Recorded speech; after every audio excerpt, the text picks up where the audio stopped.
Hi, my name is Janelle Klein, and I'm doing a Civic Move project for U.S. national government. So kind of my introduction, the film I chose was Why We Fight. In the film, it kind of highlights why we fight and send our troops over to risk their life every single day, and put their lives on the line, to fight for just our freedom, our liberty, independence. That's the main ones that were hit on in my film. But of course, there's a lot of things and reasons why we fight. We fight for property, laws, stuff like that all the time. So I decided to just pinpoint my topic on specifically Americans and war, and kind of like how Americans, whether they were in support or not in support, kind of thing. So the NACC library had a online journal, and it was Invisible War: The Culture of War in 21st Century America. It's an academic source that I chose to use, which highlights just how ultimately a lot of times we just think our troops are fighting for us, okay? They're putting their lives on every single day. They're fighting for us. They're fighting for our liberty. They're fighting for our freedom. But ultimately, this journal really put it into perspective. It takes more than just our troops. It takes all of us Americans, whether we're in favor of the war or whether we're not in favor of the war, we really do need to support our troops because war goes a lot better if we have all of America's support. And ultimately, it's going to come back to affect any of us, whether we win or lose a war, it's going to come back on us. So whether we're in favor or not, we need to be supporting our troops over there, and we need to have unity in war and root for that victory when it comes down to it.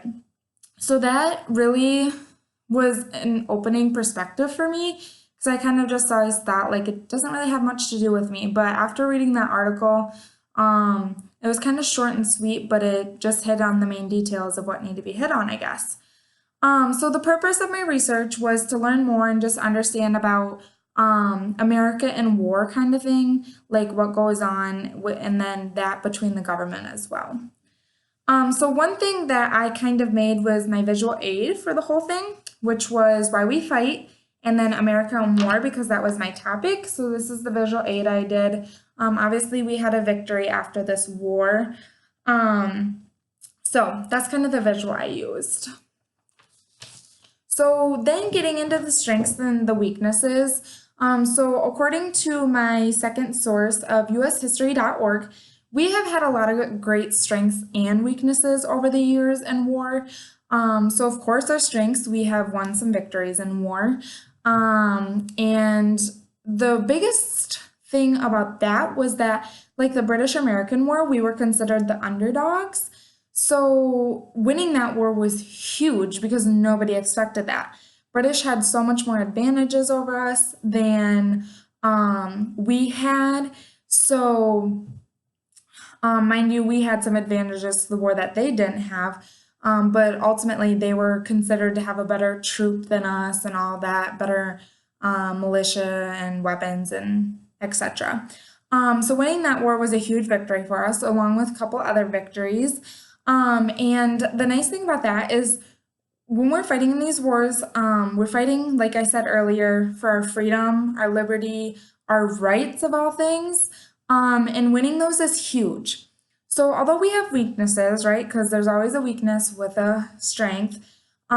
So as Americans, we really struggled back in those wars to find the funding to fight, more or less, the funding to support our troops and the basic needs that our troops needed.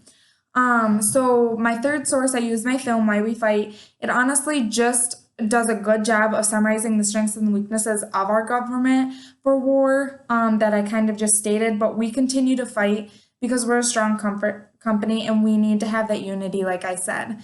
And the victory is more meaningful than the disadvantage that goes with it. As far as exploration, the NACC Library Invincible War, The Culture of War in the 21st Century America is the third source. It was I guess would be my second, sorry.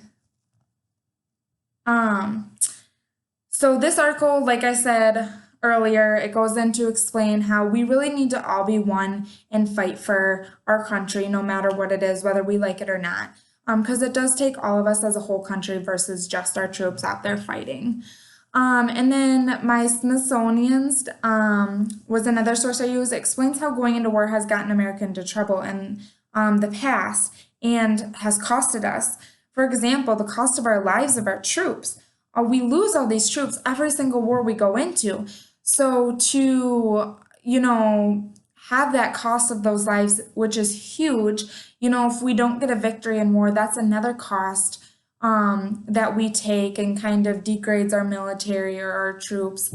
But that's just a new information that's been brought to my knowledge about our troops with fighting in the war. And then the impact of my film and my research have changed my perspective in general on war in America. I have a greater understanding now that war was not always wanted by the people. So I always kind of thought, well, if we're in war, everybody wants it. But really, that's not the case. Not everybody's in favor of war. But again, going back to sometimes war is needed.